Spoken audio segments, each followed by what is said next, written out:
Component से मिलकर बना होता है, जिसको हम क्या बोलते हैं, CNS, PNS एंड ANS। सबको पता है ये बातें। CNS में सेंट्रल नर्वस सिस्टम, जिसमें ब्रेन और स्पाइनल कॉर्ड। PNS में पेरिफेरल नर्वस सिस्टम, जिसमें क्रेनियल नर्व और स्पाइनल नर्व। और ANS में ऑटोनोमस नर्वस सिस्टम, जिसके अंदर सिंपैथेटिक और पैरासिम्पैथेटिक नर्वस सिस्टम ये काउंट होते हैं। सबसे पहले विजन के केस में हमारे लिए और भी आसान है, क्योंकि आपको सिर्फ इसके ब्रेन के बारे में स्टडी करना है। आपको क्रेनियल नर्व्स या उन चीज़ों के बारे में स्टडी नहीं करना है, हमें सिर्फ ब्रेन को डिस्कस करना है। तो अगर हम ब्रेन को देखें, ब्रेन में कुछ एक अडेप्टेशन या कुछ एक एडवांसमेंट है एज कम्पेयर टू लिजर्ड्स या एज कम्पेयर टू रेप्टाइल्स। क्या क्या एडवांसमेंट है? सबसे पहले तो इनके ऑप्टिक लोब वेल डेवलप्ड होते हैं। देखो, बर्ड को काफ़ी हाइट पे फ्लाई करना होता है और ऊंचाई से ज़मीन पे उनको अपने प्रे, एनिमी, फूड लोकेट करना है, सर्च करना है। तो उनकी आइज़ बड़ी वेल डेवलप्ड होती हैं। दैट्स वाई उनके जो ऑप्टिक लोब हैं वो भी वेल डेवलप्ड होंगे। वो बड़ी दूर से चीज़ों को क्लियर देख लेते हैं, आइडेंटिफाई कर लेते हैं वो फूड है या नहीं है, वो एनिमी है या नहीं है। दैट्स वाई ऑप्टिक लोब इनके वेल डेवलप्ड होंगे। और पूरा स्ट्रेटा भी वेल डेवलप्ड होता है, इसके बारे में हम आगे पढ़ेंगे। सेरिबेलम इनके लार्ज साइज के होते हैं, बोन्स वैरोली प्रेजेंट होते हैं। ब्रेन का साइज भी कंपैरेटिवली लार्जर है। अगर ब्रेन का साइज लार्जर है तो आप लोग समझ लो बर्ड्स मोर इंटेलिजेंट होंगे as compared to reptiles and other lower vertebrates. काफ़ी इंटेलिजेंट होते हैं बर्ड्स, आप लोगों ने देखा भी होगा। ये स्पीच कर सकते हैं बहुत से बर्ड्स। आपने देखा होगा पैरट को, देखो वो वॉइस कॉपी कर लेते हैं। ये अपनी हमारी एक्टिविटी को भी नोट करते हैं, उनके अकॉर्डिंग बिहेवियर देते हैं। इनको हम पेट कर सकते हैं, इनको हम चीज़ें समझा सकते हैं। तो काफ़ी इंटेलिजेंट होते हैं, क्योंकि इनका जो नर्वस सिस्टम है वो काफ़ी वेल डेवलप्ड होता है। पोजीशन कहाँ होता है ब्रेन? हेड रीजन में, एक कैविटी के अंदर, जिसको क्या बोलते हैं, cranial cavity। हाँ जी, बोलो। पोजीशन मैंने आपको बताई, ये क्रेनियल कैविटी के अंदर प्रेजेंट होता है। क्रेनियल कैविटी हेड रीजन में है। ब्रेन को प्रोटेक्ट करने के लिए टू मेम्ब्रेनस कवरिंग यहाँ पे प्रेजेंट होंगी, जो ब्रेन को चारों तरफ से प्रोटेक्ट करेंगी। जिनमें फर्स्ट कवरिंग को हम बोलते हैं पायरैक्नोइड और सेकंड को बोलते हैं ड्यूरा मैटर। जो ड्यूरा मैटर है वो इनर है, पाया मैटर आउटर है। ड्यूरा मैटर के बिलो एक स्पेस प्रेजेंट होगा, जिसको बोलेंगे सब ड्यूरल स्पेस, जिसके अंदर एक फ्लूइड प्रेजेंट होगा, जिसको नाम देंगे सेरिब्रोस्पाइनल फ्लूइड, जो ब्रेन को प्रोटेक्ट करेगा, लुब्रिकेट करेगा, मैकेनिकल शॉक से बचाएगा, न्यूट्रिशन वगैरह प्रोवाइड करेगा। हमेशा की तरह ब्रेन को हम फर्दर 3 पार्ट्स में डिवाइड करते हैं, फोर ब्रेन, मिड ब्रेन और हाइंड ब्रेन। पहले बात करते हैं हम फोर ब्रेन की। फोर ब्रेन में कौन से पार्ट होते हैं? 3 पार्ट हम देखते हैं फोर ब्रेन में हमेशा। ऑल्फैक्टरी लोब, सेरेब्रल हेमिस्फीयर और डायनसेफ्लॉन। ये तीनों ही किसमें होते हैं? फोर ब्रेन के अंदर। पहले ऑल्फैक्टरी लोब को देखते हैं। आप इस फोटोग्राफ में देखो, ये बिल्कुल एंटीरियर साइड पे जो आपको छोटे छोटे लोब दिख रहे हैं, यहाँ पे देखो, ये छोटे छोटे लोब दिख रहे हैं ना पर्पल कलर में, ये इनके ऑल्फैक्टरी लोब्स हैं। आप साइज देख के आइडिया लगा सकते हो कि ऑल्फैक्टरी लोब इनके वेल डेवलप्ड हैं या पुअरली डेवलप्ड हैं। देखो, आप ब्रेन को देखो और ऑल्फैक्टरी लोब को देखो, फिर कंक्लूजन निकालो कि ये वेल डेवलप्ड है या पुअरली डेवलप्ड है। कौन बताएगा? क्यों? क्योंकि जो बर्ड्स होते हैं वो स्मेल पे ज़्यादा डिपेंड नहीं करते। बर्ड्स आई साइट पे ज़्यादा डिपेंड करते हैं, विजन पे ज़्यादा डिपेंड करते हैं, इसलिए उनकी जो आईज हैं वो वेल डेवलप्ड है, ऑप्टिक लोब वेल डेवलप्ड है। बट स्मेल पे ज़्यादा डिपेंड नहीं करते। उनके जो सेंसरी ऑर्गन में ऑल्फैक्टरी ऑर्गन्स हैं वो भी पुअरली डेवलप्ड है। ऑल्फैक्टरी लोब है जो ब्रेन का, वो भी पुअरली डेवलप्ड है। इसके अंदर कोई कैविटी भी नहीं होती ऑल्फैक्टरी लोब के अंदर। अंदर से सॉलिड होता है, बिल्कुल स्मॉल साइज का। एंटीरियर वेंट्रल साइड पे प्रेजेंट होते हैं छोटे छोटे लोब की फॉर्म में। तो स्मेल पे इनका फंक्शन क्या है? स्मेल को कंट्रोल करना। बट ये पुअरली डेवलप्ड है। सेकंड पार्ट देखो, ये जो पर्पल कलर के लार्ज हेमिस्फीयर आपको दिख रहे हैं, एक राइट हेमिस्फीयर, दूसरा लेफ्ट हेमिस्फीयर, ये इनके सेरिब्रल हेमिस्फीयर है। दोनों को कलेक्टिवली बोल देंगे हम सेरिबेलम। और सिंगल सिंगल अगर हम देखें, कलेक्टिवली दोनों को बोलेंगे हम सेरिब्रम। सिंगल सिंगल हेमिस्फीयर को बोलेंगे सेरिब्रल हेमिस्फीयर, या इसको टैलेंसेफ्लॉन का नाम भी देते हैं।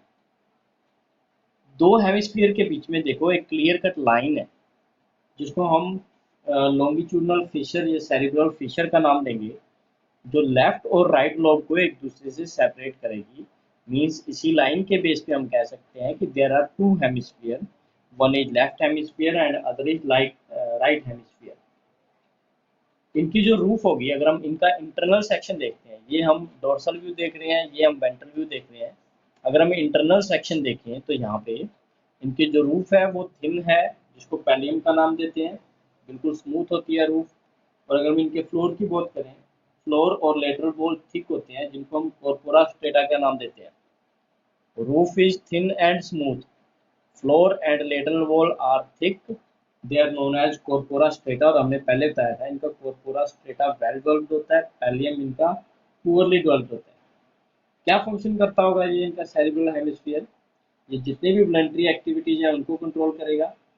ये सेंसरी एरिया, सेंसरी रिसेप्टर से सिग्नल रिसीव करेगा, टच का सिग्नल, टेस्ट का सिग्नल, या अदर कुछ टेम्परेचर का सिग्नल, इन्वायरमेंटल जो स्टिमुलस है उनको रिसीव करने का काम करता है। इसके साथ साथ ये विल पावर, मेमोरी, इंटेलिजेंस, वो भी सभी इसी पार्ट के अंदर प्रेजेंट होते हैं।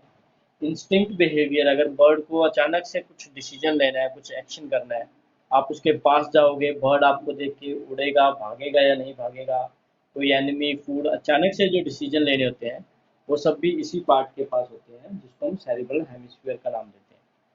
अब बात करते हैं थर्ड पार्ट फॉर ब्रेन का, जिसका नाम है डायनसेफ्रॉन। ये छोटा सा पार्ट देखो यहाँ पे सी डायग्राम के अंदर। हाँ बोलो।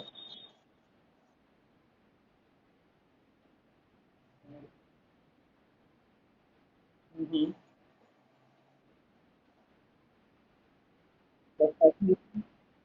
Less developed as the cortex is less developed. नहीं, कोर्टेक्स का डेवलपमेंट होता है, ठीक है। कोर्टेक्स अगर हम पैलियम के रिस्पेक्ट में कोर्टेक्स, जो इनका कॉर्पस स्ट्रेटम है, वो वेल डेवलप्ड होता है, कॉर्पोरस स्ट्रेटा। अदर ऑर्गेनिज्म के रिस्पेक्ट में अगर हम देखें, जैसे इनसे हायर डेवलप्ड कौन से हैं, मैमल, मैमल के रिस्पेक्ट में पूर्ली डेवलप्ड आप बोलोगे। और इससे जो लोअर वर्टिब्रेट्स हैं उनके रिस्पेक्ट में हम इनको, इसके जो ये पार्ट्स हैं इनको थोड़ा वेल डेवलप्ड बोलेंगे। देखो जब भी यहाँ पर ये जो पार्ट है, this one just behind the cerebral hemisphere, small part, इसको हम डायनसेफ्लॉन का नाम देंगे। डायनसेफ्लॉन हमें डोर्सल या वेंट्रल साइड से विजिबल नहीं होगा, क्योंकि डोर्सल साइड से देखो इसको किसने कवर कर रखा है, इधर से इसको सेरिब्रल हेमिस्फीयर कवर कर रहे हैं, और पीछे से देखो इसको सेरिबेलम कवर कर रहा है। इसका मतलब ये इंटरनल अंदर का पार्ट है, ये बाहर से विजिबल नहीं होगा, स्मॉल साइज है। इसमें अगर हम देखें, स्मॉल साइज के अंदर एक कैविटी प्रेजेंट होगी, जिसको थर्ड वेंट्रिकल का नाम देंगे। ये थर्ड वेंट्रिकल सेकंड वेंट्रिकल के साथ कनेक्टेड होगा। सेकंड वेंट्रिकल सेरिब्रल हेमिस्फीयर में होता है।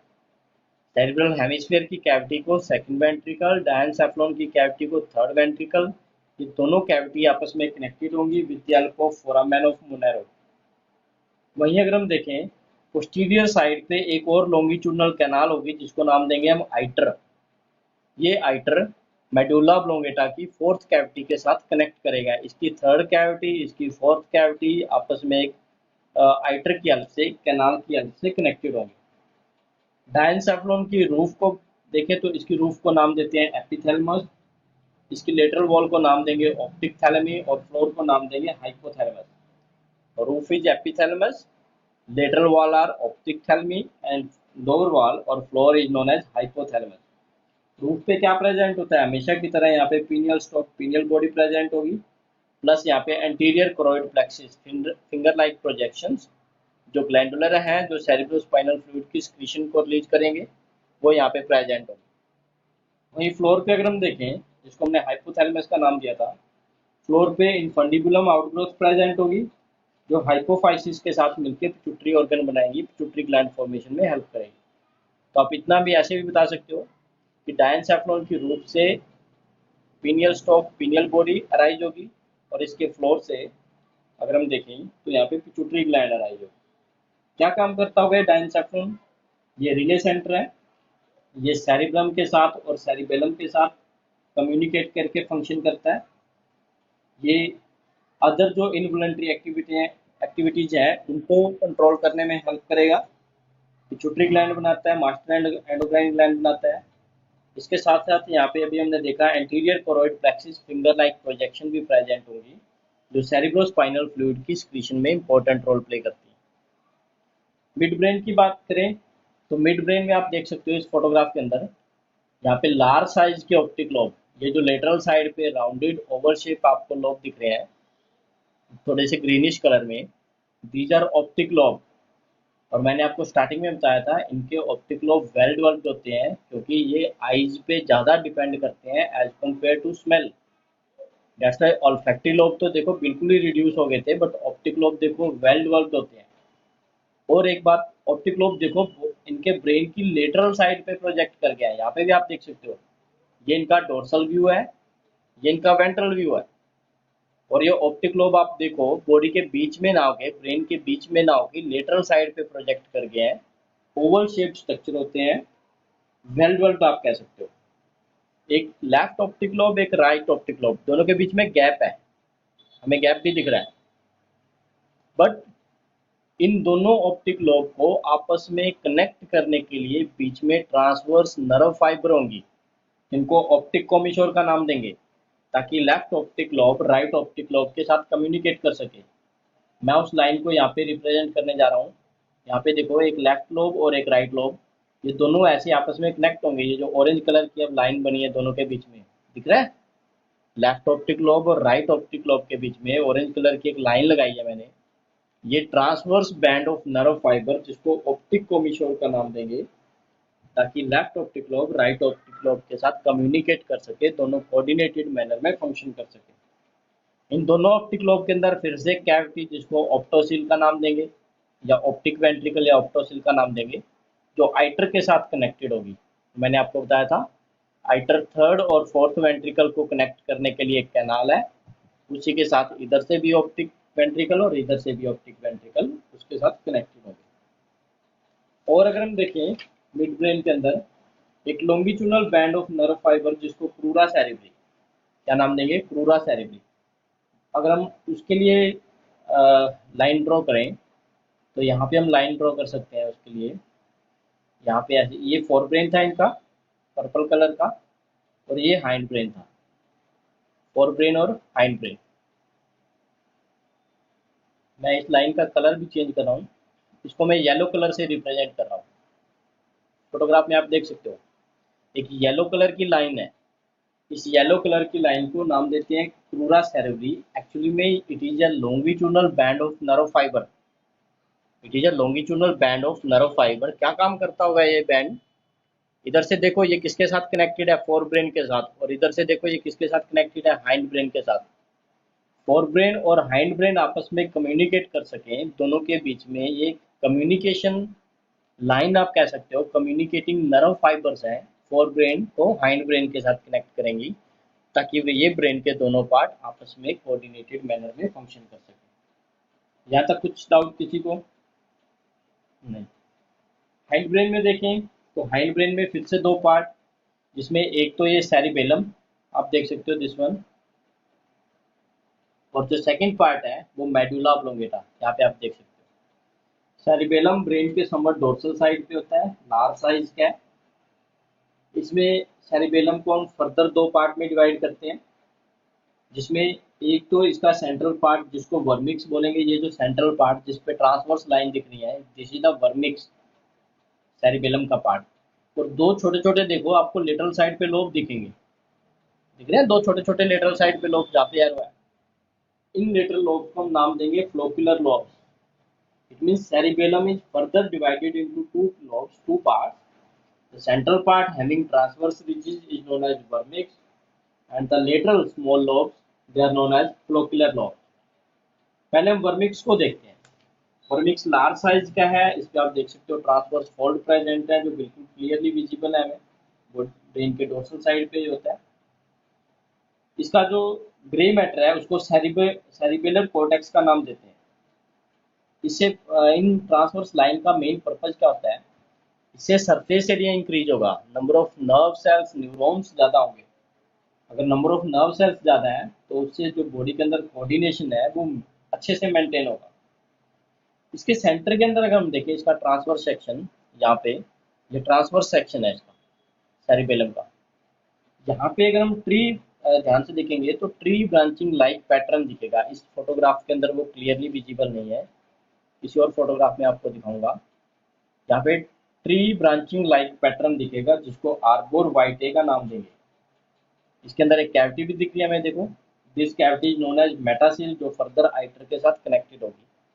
ब्रेन के अंदर जहाँ भी कैविटी है उसका एक ही पर्पज है, उसके अंदर सेरिब्रोस्पाइनल फ्लूइड प्रेजेंट होगा जो ब्रेन को न्यूट्रिशन, मैकेनिकल शॉक से प्रोटेक्शन, ठीक है, वो प्रोवाइड करेगा, नरिशमेंट प्रोवाइड करेगा, लुब्रिकेशन का काम भी करेगा।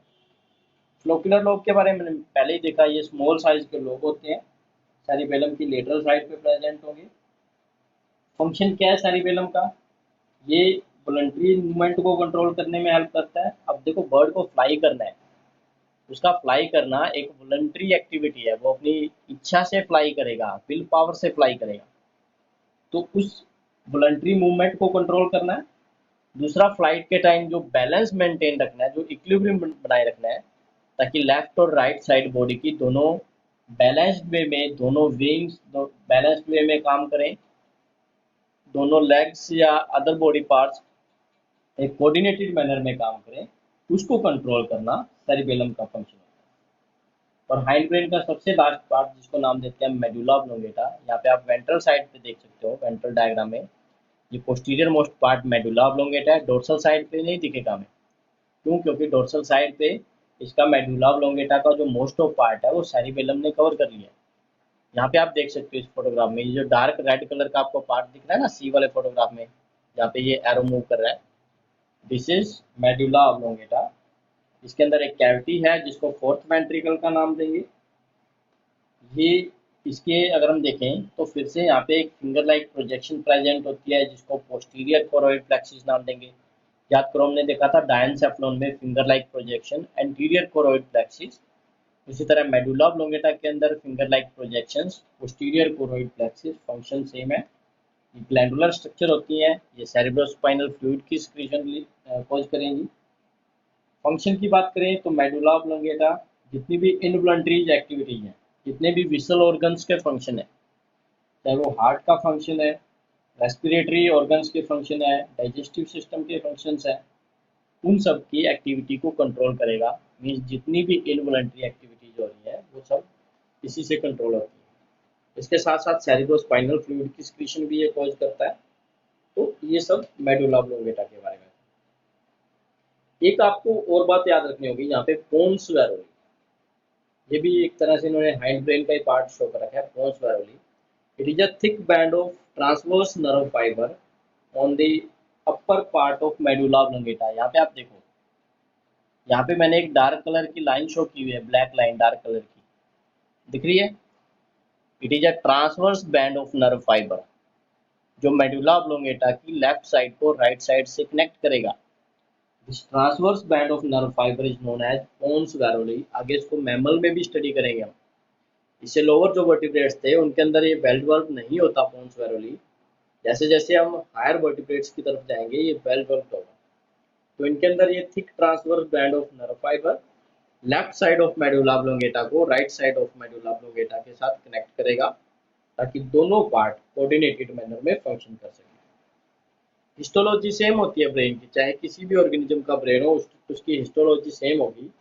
मीन्स वो दो टाइप के मैटर से बना होगा, grey matter and white matter. Grey matter की बात करें तो इसमें non medullated nerve fibre present होंगी, और व्हाइट मैटर की बात करें तो उसमें मेडुलेटेड नर्व फाइबर प्रेजेंट होगी। Grey matter means non medullated and white matter means medullated nerve fibre. Fore brain और मिड ब्रेन के अंदर ग्रे मैटर आउटर होगा, व्हाइट मैटर इनर होगा। वहीं अगर हम हाइंड ब्रेन और स्पाइनल कोड में देखें तो अरेंजमेंट रिवर्स हो जाएगा, यहाँ पे ग्रे मैटर इनर हो जाएगा और व्हाइट मैटर आउटर साइड पे हो जाएगा। स्पाइनल कोड सेम है। सेंट्रल नर्वस सिस्टम का याद करो, सेंट्रल नर्वस सिस्टम में मैंने दो पार्ट बताए थे, ब्रेन और स्पाइनल कोड। स्पाइनल कोड इनकी एग्जैक्ट सेम है जैसे हमने लिजर्ड के अंदर या उधर हमने फ्लो के अंदर स्टडी की थी, तो कुछ भी वहाँ पे डिफरेंस नहीं है। आगे रैट या मैमल में भी हम सेम टाइप की स्पाइनल कोड स्टडी करेंगे। तो डिफरेंस क्या हो सकता है? ऑर्गेनिज्म के साइज के अकॉर्डिंग जो स्पाइनल कोड है या तो उसकी लेंथ वेरी कर सकती है या उसका डायमीटर वेरी कर सकता है। ऑर्गेनिज्म का साइज बड़ा होगा, उसकी लेंथ ज़्यादा होगी तो स्पाइनल कोड की लेंथ भी ज़्यादा होगी, डायमीटर भी बड़ा होगा। तो बॉडी साइज के रिस्पेक्ट में स्पाइनल कोड का लेंथ और डायमीटर चेंज हो सकता है, अदरवाइज उसका इंटरनल मैटर एक्सटर्नल मैटर, उससे जो स्पाइनल नर्व्स अराइज होंगी उनका अरेंजमेंट, वो सारी बातें सेम होती हैं। यहाँ तक किसी को कुछ पूछना हो, कुछ समझ ना आया हो तो अब, नहीं तो हम आगे शुरू करते हैं इनके सेंस ऑर्गन या रिसेप्टर्स की बात करते हैं। जो हमारे पास फर्स्ट रिसेप्टर है वो है फोटो रिसेप्टर या आई, जिसको हम विजुअल ऑर्गन का नाम भी देंगे। दो एक्चुअली में हमें दो मेन इनके सेंस ऑर्गन स्टडी करने हैं, एक फोटो रिसेप्टर आईज और दूसरा फोनो रिसेप्टर ईयर। पहले फोटो रिसेप्टर की बात करते हैं, जिसको आईज का नाम दोगे। ये विजुअल ऑर्गन है, हमने ब्रेन में भी पढ़ा है, इनकी आईज वेल डेवलप्ड होती हैं, इनके ऑप्टिक लोब वेल डेवलप्ड होते हैं, वो दूर से विजन में हेल्प करते हैं, इनको क्लियर इमेज बनती है, शार्प इमेज बनती है, बड़ी इजीली ये ऑब्जेक्ट को आइडेंटिफाई कर लेते हैं, फूड को एनिमी को लोकेट कर लेते हैं। आप उसमें देखोगे, ईगल के केस में देखोगे, शिकरा के केस में जो प्रीडेटरी बर्ड्स होते हैं, वो बहुत स्मॉल ऑब्जेक्ट स्मॉल इंसेक्ट को कितनी आसानी से ढूंढ लेते हैं, देख लेते हैं और उसके बाद उस पर अटैक करके उसको फीड करते हैं। तो आई जिनकी रिलेटिवली लार्जर साइज की है उसका फायदा क्या होगा, ज़्यादा से ज़्यादा उनकी आइज में लाइट ज़्यादा से ज़्यादा जाएगी, जिससे इमेज क्लियर बनेगी। और क्या क्या एडवांसमेंट है जो अदर ऑर्गेनिज्म में नहीं मिलती। यहाँ पे कुछ एक बोनी प्लेट्स लाइक स्ट्रक्चर मिलेंगी, जिनको बोनी स्क्लेरोटिक ओसिकल का नाम देते हैं। यहाँ इस फोटोग्राफ में देखो, ये ऊपर की तरफ आपको व्हाइट कलर का एक पैच दिख रहा है, और इधर ये नीचे की तरफ भी देखो फोटोग्राफ में व्हाइट कलर का पैच। ये व्हाइट कलर का पैच एक्चुअली में यहाँ पे छोटी छोटी बोनी प्लेट्स प्रेजेंट होती हैं। उन बोनी प्लेट्स को बोनी स्क्लेराइट ओसिकल का नाम देंगे, जो आइज को एक स्ट्रेंथ, एक रिजिडिटी, हार्डनेस प्रोवाइड करेंगे। और हमें पता है वो हार्डनेस रिजिडिटी आइज की शेप को मेंटेन करने में, आइज को प्रोटेक्ट करने में, आइज के अंदर प्रेशर मेंटेन करने में बहुत इंपॉर्टेंट रोल प्ले करेगी। डबल मोड ऑफ अकोमोडेशन होती है इनके अंदर, इमेज क्लियर बनेगी, शार्प बनेगी। Fovea centralis, area of centralis दोनों प्रेजेंट है। जो बर्ड्स डे में एक्टिव होते हैं उनके अंदर नंबर ऑफ कोन सेल्स ज़्यादा होंगे, जो बर्ड्स नाइट में एक्टिव होते हैं उनके अंदर नंबर ऑफ रोड सेल्स ज़्यादा होंगे। अब देखो, पिजन डे में एक्टिव है, नाइट में एक्टिव है, डायरनल है नॉक्टर्नल है पिजन। में नंबर क्या ज़्यादा होगा as compared to rod cells. अगर कोई बर्ड बर्ड नॉक्टर्नल है, जैसे आपने देखा होगा आउल के केस में, वो रात को ज़्यादा एक्टिव होते हैं, तो उनके अंदर नंबर ऑफ कौन सेल्स ज़्यादा होंगे, हम पिजन में बोलेंगे नंबर ऑफ, उनके अंदर नंबर ऑफ रोड सेल्स ज़्यादा होंगे, पिजन के अंदर हम बोलेंगे नंबर ऑफ कौन सेल्स ज़्यादा होते हैं। एक स्पेशल यहाँ पे फैन लाइक स्ट्रक्चर प्रेजेंट होती है इनकी आइज में, जिसको पैक्टन का नाम देते हैं। आप देख सकते हो, ये जो पोस्टीरियर विट्रस चैम्बर है, इसके अंदर देखो, जैसे कोम्ब होता है हमारा, कोम्ब की तरह एक आपको स्ट्रक्चर दिख रही है, फैन की तरह कोम्ब की तरह स्ट्रक्चर दिख रही है, इसको नाम देते हैं पैक्टन। ये सिर्फ बर्ड्स की आइज में होता है, ये रेप्टाइल की आइज में भी था, बट वहाँ पे पुअरली डेवलप था। यहाँ पे और वेल डेवलप्ड है, बट मैमल्स में ये प्रेजेंट नहीं होगा। तो बर्ड्स का आप कह सकते हो करेक्टरिस्टिक फीचर भी है। ये आइज की मूवमेंट को कंट्रोल करने में, विजन में, प्रेशर मेंटेन करने में, नरिशमेंट प्रोवाइड करने में बहुत इंपॉर्टेंट रोल प्ले करता है।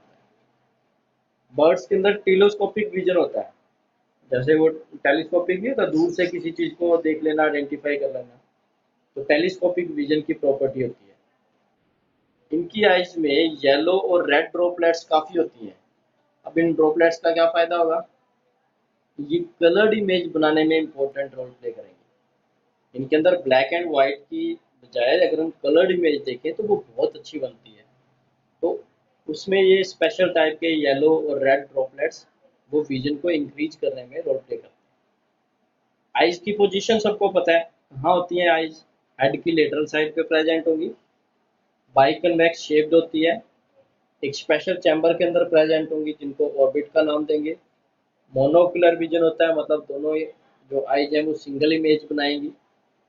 इसके साथ साथ प्रोटेक्ट करने के लिए आईलिड प्रेजेंट होती हैं, 3 eyelid, upper, lower and nictitating membrane. हमारे केस में 2 आईलिड है, upper eyelid and lower eyelid, but birds के केस में 3 आईलिड होगी, अपर, लोअर एंड थर्ड को क्या नाम देते हैं, निक्टिडेटिंग मेम्ब्रेन, तीनों प्रेजेंट होगी।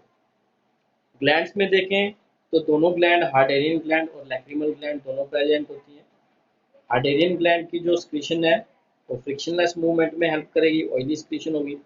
और लैक्रिमल ग्लैंड की जो स्क्रीशन है वो लैक्रिमल स्क्रीशन या टीयर रिलीज करेगी, जो आइज को एक तरह से न्यूट्रिशन सप्लाई करने में भी हेल्प करेगी, प्लस उसमें लिटिक एंजाइम होंगे जो बैक्टीरिया वगैरह को किल करेंगे। हमेशा की तरह आइज में इंटरनल स्ट्रक्चर देखें तो 3 लेयर्स प्रेजेंट होती हैं। कोई भी ऑर्गेनिज्म हो, आपको याद रखना होगा, आइज में हमेशा 3 लेयर होती हैं। सबसे बाहर वाली फाइब्रस ट्यूनिका, जो मिडल है उसको यूबिया का नाम देंगे, और जो सबसे अंदर है उसको रेटिना का नाम देंगे। फाइब्रस ट्यूनिका में फर्दर 2 पार्ट हैं, कॉर्निया एंड स्क्लेरोटिक। यहाँ पे आप देख सकते हो डायग्राम में, ये जो एंटीरियर लेयर है, दिस वन, यहाँ पे जिसपे ये ट्रांसवर्स लाइन नहीं है, जो ट्रांसवर्स लाइन है वो है कंजक्टाइवा, जो आइज को बाहर से एडिशनल प्रोटेक्शन दे रहा है। कंजक्टाइवा, कंजक्टाइवा के अंदर ये जो ट्रांसपेरेंट लेयर है, इसको हम नाम देंगे कॉर्निया। और इसका जो पोस्टीरियर पार्ट है, यहाँ पे पीछे वाली आउटर मोस्ट लेयर, इसको हम नाम देंगे स्क्लेरोटिक। कॉर्निया को हमने देखा कंजक्टाइवा ने कवर कर रखा है, और इस कॉर्निया और स्क्लेरोटिक के जंक्शन पे मैंने आपको पहले बताया था, ये बोनी प्लेट्स प्रेजेंट होती हैं, जिनको हम स्क्लेरोटिक ओसिकल्स का नाम देंगे। कॉर्निया का काम क्या है, कॉर्निया ट्रांसपेरेंट है तो ये लाइट को ट्रांसमिट करेगा, ताकि पोस्टीरियर पार्ट में लाइट ट्रांसफर हो सके। स्क्लेरोटिक के बारे में मैंने आपको बता दिया, ये पोस्टीरियर आउटर मोस्ट कवरिंग को नाम देते हैं स्क्लेरोटिक। सेकेंड लेयर है यूविया। यूविया इनकम्प्लीट लेयर होती है, कंप्लीट लेयर नहीं है। यूविया को फर्दर 3 पार्ट में डिवाइड करते हैं, choroid, ciliary part and iridial part. जो स्क्लेरोटिक के इनर साइड, ये थोड़ी डार्क लेयर है, देखो बाहर वाली लेयर है स्क्लेरोटिक, अंदर वाली है कोरोइड। स्क्लेरोटिक लाइट शो कर रखी है, कोरोइड डार्क शो कर रखी है। इस डार्क लेयर को नाम देंगे हम कोरोइड। पोस्टीरियर साइड पे होती है, हाईली वेस्कुलर है, हाईली पिगमेंटेड है, ये आई को न्यूट्रिशन सप्लाई करेगी, पिगमेंट है तो डार्कनेस प्रोवाइड करेगी।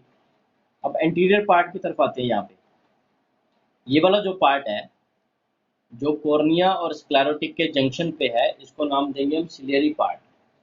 The ciliary part is less pigmented, less vascular, इसमें पिगमेंट ज़्यादा नहीं है। यहाँ पे स्पेशल टाइप के सिलियरी मसल्स होते हैं, जिनमें Crampton muscles and Brucke muscles, 2 type के मसल्स प्रेजेंट होंगे, जो अकोमोडेशन में हेल्प करेंगे। और अब ये जो अंदर वाला पार्ट है, दिस वन, यहाँ पे इस पार्ट को हम नाम देंगे इरिडियल पार्ट। ये पिगमेंटेड है, मस्कुलर पार्ट है, डार्क कलर का पार्ट, पिगमेंटेड मस्कुलर, इसको नाम देंगे इरिडियल पार्ट। इसके पास भी 2 टाइप के मसल्स होते हैं। यहाँ पे आप देखो, ये मसल्स शो कर रखे हैं थोड़े लाइट कलर में। इनमें जो आउटर साइड पे मसल्स हैं उनको स्फिंक्टर मसल्स बोलेंगे, और जो इनर साइड पे उनको डायलेटर मसल्स। यहाँ पे 2 टाइप के muscles, sphincter and dilator muscles present होंगे, जो प्यूपिल को, ये सेंट्रली इनकम्प्लीट है, आप देख सकते हो, आइरिस सेंट्रली इनकम्प्लीट है। सेंट्रल का जो होल कह सकते हो आप, अपर्चर कह सकते हो, उसको नाम देंगे प्यूपिल। प्यूपिल के साइज को रेगुलेट करने के लिए मसल्स हैं। स्फिंक्टर मसल्स प्यूपिल के साइज को डिक्रीज करेंगे, और डायलेटर मसल्स प्यूपिल के साइज को इंक्रीज करेंगे। ये डायफ्राम का काम करता है, ये कंट्रोल करेगा कि कितना अमाउंट ऑफ लाइट अंदर जाए। लाइट डिम है तो ये डायलेट कर देगा ताकि ज़्यादा लाइट अंदर जाए, और लाइट शार्प है तो ये कॉन्ट्रैक्ट कर देगा, एक तरह से डायलेट हो जाएगा ताकि लाइट कम अंदर जाए। अब सबसे अंदर की लेयर, इंटरनल लेयर, जिसको रेटिना का नाम देते हैं, इसको फर्दर हम 3 पार्ट में डिवाइड करेंगे, ऑप्टिक लेयर, सिलियरी पार्ट और रेडियल पार्ट। यहाँ पे क्रोइड के अंदर की तरफ देखो, क्रोइड के अंदर साइड जो ट्रांसवर्स लाइन की ये दिख रही है लाइन, इसको हम नाम देंगे रेटिना। ऑप्टिक लेयर का ये रेटिना का पार्ट है ऑप्टिक लेयर। इसके अंदर मैंने आपको स्टार्टिंग में बताया, नंबर ऑफ रोड सेल्स ज़्यादा होंगे as compared to cone cells, क्योंकि ये बर्ड डे टाइम में ज़्यादा एक्टिव है, तो रोड सेल्स का नंबर ज़्यादा होगा इनके अंदर। यहाँ पे स्पेशल टाइप के अगर हम देखें तो रोड सेल के अंदर रोडोप्सिन पिगमेंट होता है, वो भी प्रेजेंट होगा।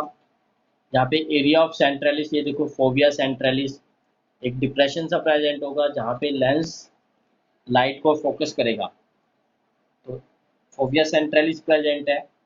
ओब्लिक पोजीशन पे देखो यहाँ पे ब्लाइंड स्पॉट प्रेजेंट है, जहाँ से नर्व फाइबर अराइज हो रहे हैं, ऑप्टिक नर्व्स अराइज हो रहे हैं, इस पॉइंट को हम नाम देंगे ब्लाइंड स्पॉट। ब्लाइंड स्पॉट भी प्रेजेंट है। स्टार्टिंग में मैंने आपको बताया था इसके अंदर येलो और रेड जो ड्रॉपलेट्स हैं उनका नंबर ज़्यादा होता है, ताकि एक कलर्ड इमेज बनाई जा सके, तो वो भी प्रेजेंट होंगे।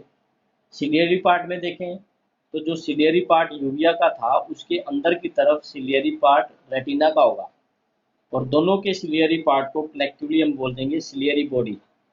Ciliary part of uvea and ciliary part of retina collectively known as ciliary body. और सबसे अगर हम देखें लास्ट में तो इरिडियल पार्ट, जैसे यहाँ पे इरिडियल पार्ट यूविया का था वैसे इरिडियल पार्ट रेटिना का भी होगा, दोनों मिलके आइरिस बना देंगे। लेंस दिख रहा है हमें, समट ओवल शेप लेंस होगा, जो प्रोटेक्ट करने के लिए इसके चारों तरफ एक मेम्ब्रेन होगी जिसको नाम देंगे हम लेंस कैप्सूल। लेंस को पोजीशन पे होल्ड रखने के लिए सस्पेंसरी लिगामेंट्स प्रेजेंट होंगे। इसकी वजह से, लेंस की वजह से देखो आईज दो चैम्बर में बट गई, anterior small aqueous chamber and posterior larger vitreous chamber, और दोनों के अंदर एक फ्लूइड होगा जिसको नाम देंगे aqueous humorous and vitreous humorous. Additional यहाँ पे पैक्टिन मैंने आपको बताया गया था, ब्लाइंड स्पॉट से अराइज हो रहा है, फैन लाइक स्ट्रक्चर है। ये आइज को न्यूट्रिशन प्रोवाइड करने में, प्रेशर मेंटेन करने में, अकोमोडेशन में बहुत इंपॉर्टेंट रोल प्ले करता है। तो यहाँ तक करो, किसी को डाउट है तो पूछ सकते हो, अदरवाइज नेक्स्ट क्लास में हम इनका फोनो रिसेप्टर या ईयर के बारे में डिस्कस करेंगे।